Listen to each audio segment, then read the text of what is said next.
Chapter 11. For the first half hour, I tried to convince myself that I was content just sitting in the car, staying on the sidelines. The Mercedes, half station wagon, half SUV, was as comfortable as the easy chair in my living room. A copy of The History of Love by Nicole Krauss sat on my lap, while I flipped through various stations on satellite radio, then listened to the local news. I had been savoring the Krauss because it reminded me of how it was when I first fell in love with fiction. I had another good one at home, Winter's Bone by Daniel Woodrell, that I was equally enthralled with. Plenty of time for reading now that I was out of the game. But was I out of the game? Listening with one ear, I picked up on a few obvious inaccuracies in the news coverage, the worst being a report that the killer at the Riverwalk was some kind of terrorist. It was too early to jump to that kind of conclusion. Every news outlet in town was on this story, though, the nationals too, all scrambling for a unique angle. That usually led to mistakes, but the media didn't seem to care, as long as they could attribute a theory to some kind of expert or even another news outlet. Not that the killer would care about accuracy. It seemed obvious to me that what he wanted more than anything was simply attention. I wondered if any Metro Police personnel had been assigned to follow the news coverage itself. If it were my case, that would be one of the first things I took care of. Emphasis on the if. Because this wasn't my case. I didn't have cases anymore. I didn't miss them either. At least that's what I told myself as I watched the action from my car. There was something about being at the busy homicide scene that kicked in my instincts, though. I'd been formulating theories and running different scenarios in my head from the moment I got there. I couldn't help myself. The killer had obviously wanted an audience. He'd been consistently described as looking Middle Eastern, which added up to what? Was it possible that this was a new kind of terrorism? The door-to-door variety? How did a best-selling crime writer fit in? There had to be some tie-in. Was the killer acting out a brutally sadistic scene he had imagined many times before? Was it something the author had written about? What kind of psychopath wanted to throw victims off 12-story buildings? Eventually, my curiosity moved me to my feet. I got out of the car and gazed toward the top floor. I couldn't see Bree or anyone else up there. Just a quick look around, I told myself. For old time's sake. No harm in that. Chapter 12. Who was I trying to kid anyway? The Dragon Slayer was on the prowl again, and it felt natural, like I'd never been away. Not even for the months I had been. Most of the television news cameras were set up around the MPD's street-level command center. As I walked nearby, I recognized the captain of violent crimes, Thor Richter. Richter was standing behind a bouquet of microphones that had been stuck in the middle of all the chaos, and he was handling the interviews himself. That probably meant Bree was still upstairs. Fine by her, I was sure. She didn't like police politics, or Richter in particular. And neither did I. He was too much by the book, a ruthless prick and shameless ass-kisser. Plus, who the hell was named Thor? I was being unkind, I knew. But I just didn't like the captain. The lobby of the apartment building was relatively quiet, and I was recognized by a couple of uniforms who didn't seem to know that I wasn't on the job anymore and hadn't been for a while. As I rode the elevator to 12, I didn't really expect to get much farther than the primary perimeter. Somebody would be checking badges there. Somebody was an old friend, it turned out, Tony Dowell, who used to work in Southeast. I hadn't seen Tony or heard from him in years. Look who it is! Alex Cross! Hey there, Tony. I thought they retired cops as old as you. Bree Stone around anywhere? Tony reached for his radio, but then changed his mind. Straight down the hall, he said, and pointed. Then he handed me a pair of latex gloves. You'll need these.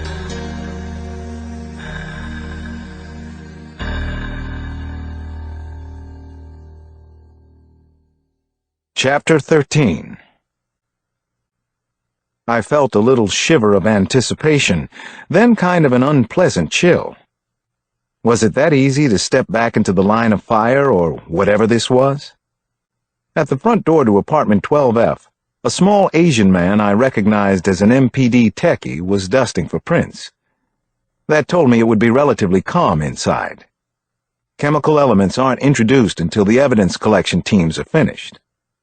I found Bree standing all by herself in the middle of the living room, looking pensive and far away. A line of dark streaks, probably the victim's blood, ran across the ivory carpet. A sliding glass door was open to the terrace, and a light breeze rustled the curtains. Otherwise, the living room looked pretty much undisturbed. There were built-in bookshelves on every wall, and they were filled with hardbacks, mostly fiction, several of them by the victim herself, including foreign editions. Why a crime writer? I wondered. There had to be a reason, at least in the killer's mind. Was that train of thought correct? Maybe, maybe not. But I was definitely analyzing the scene. "How's it going?" I finally spoke. Bree's eyebrows went up in a "how did you get in here" kind of way, but she skipped the chit-chat entirely. I had never seen her on the job before, and she was a completely different person. "Looks like he came in through the front door. No sign of forced entry anywhere. Maybe he posed as a serviceman of some kind, unless she knew him. Her clothes and her purse are here." "Anything missing?" I asked the natural question. Bree shook her head. "Nothing real obvious. Doesn't look like she was robbed, Alex. She was wearing a diamond bracelet and earrings when she went over the railing. So maybe you can take it with you." I pointed at the streaks on the carpet. "What do you know about these?" "The ME says the victim's knees were bloody before the fall. And get this, she was wearing a dog collar and a leash when he tossed her off the balcony. Somebody on the radio said it was a rope. I was thinking noose, but that didn't totally make sense to me either. A dog collar and leash? That's interesting. Bizarre, but interesting." Bree pointed toward an archway and a formal dining room beyond, with lots of glass cabinets full of dinnerware. "Bloodstains start back there and then end here in the middle of the room. She was crawling, and she was under duress. Like a dog. So he needed to humiliate her. And in public. What could she possibly have done to him? How could she deserve this?" "Yeah, sure feels like it was personal. Maybe a boyfriend or somebody who fantasized about her?" She breathed in and out slowly. "You know, this probably would have been your case if you were still on the force. High profile? High crazy factor?" I didn't tell her that the same thought had occurred to me about a half-dozen times already. The weird cases usually funneled my way. So was Bree the new me? Suddenly I wondered if our meeting at the party had been as accidental as it had seemed at the time. "Anyone else live here?" I asked. "Her husband died 2 years ago. There's a housekeeper, but she was off this afternoon." I rocked back on my heels. Maybe the killer knew that. I'll bet he did. It was interesting the way Bree and I fell into it. The really strange part was that it didn't feel strange at all. I kept noticing different little things. A needlepoint pillow that said, "Mirror, mirror on the wall, I am my mother after all." A Hallmark greeting card propped up on the mantel. I looked at it, saw it was unsigned. Was that anything? Probably not. But maybe. You never know. Bree and I walked out on the terrace together.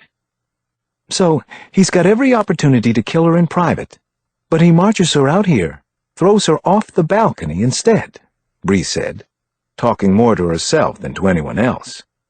"That is so messed up. I don't know where to go with it." I looked out at the view.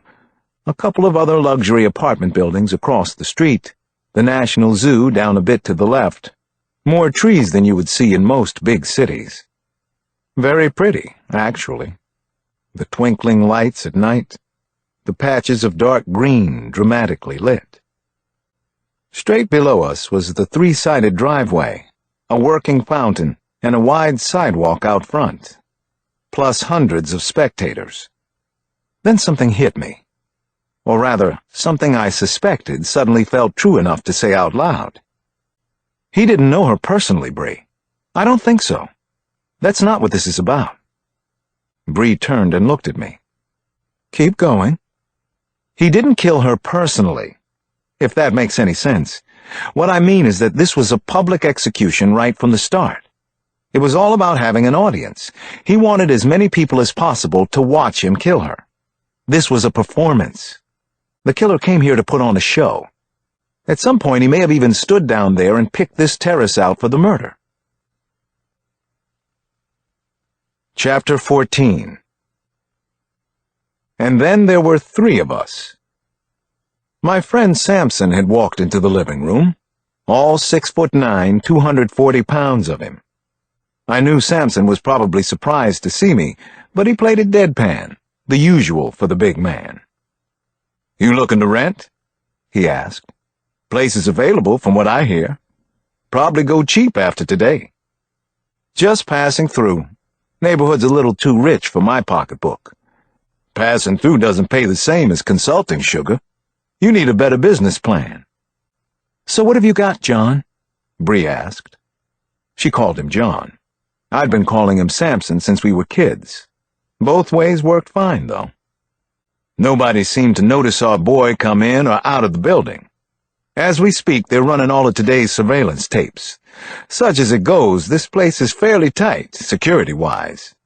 Unless he can walk through walls, I'll bet he's going to show up somewhere on one of the tapes. "For what it's worth, I don't think this one minds having his picture taken," I said. Just then, a uniformed cop called from across the room. "Excuse me, detective?" All 3 of us turned. Ma'am, Detective Stone? There's a question for you from CSI in the back room." The 3 of us followed the uniform down a narrow hallway into a den. It was lined with more books and French lithographs in expensive-looking frames, plus several vacation photos. The apartment seemed to have quality furnishings everywhere, everything highly polished, oiled, or fluffed. A cardboard box full of liquor delivered from Cleveland Park was sitting by the door. Was the killer the delivery guy? Was that how he got in here? A tapestry love seat was arranged in the corner, along with a television on a console. The cabinet doors were open to show a combination DVD player and VCR underneath. I noticed another Hallmark greeting card on a shelf. I looked, and this card was also unsigned. Somebody should maybe bag these greeting cards, Bree. Unsigned. Could be nothing, but there was another one in the living room. A young woman in a crime scene windbreaker was waiting for us by the TV. "Over here, detective." "What am I looking at?" Bree asked. "Maybe nothing, but there's a tape in the player. No other videos on display in the room. Do you want me to play it, eject it, or what?" Obviously, the CSI techie didn't know whether to wind her watch or shit. "Latent prints all done in here?" Bree asked in a kindly manner. "Yes, ma'am." "Were the cabinet doors open or closed to begin with?" I asked. "They were definitely found open, just like you see them now. You're Dr. Cross, aren't you?" The young cop's tone was a shade defensive, but Bree seemed not to notice. She flicked on the television and then the tape machine. At first, there was just static. Then came a flash of blue screen. Here we go, I thought. Finally, an image came up. Disturbing one, too, right out of the box. It was a medium shot of a dark blue wall with a flag hanging on it. A plain wooden chair was the only other item in the picture. "Anyone recognize that flag?" Bree asked. It had bars of red, white, and black, with 3 green stars across the middle. "Iraq," I said. The word dropped like a heavy weight in the room. Bree did the smart thing then. She paused the tape. "Everyone out," she said. "Now." A handful of other cops had gathered at the door to see what was up in the den. "Detective," one of them said, "I'm D2 on this case." "That's right, Gabe, so you know how sensitive this tape might be." I want you to talk to everyone who was just in here. Make sure this stays tight." She shut the door to the den without waiting for a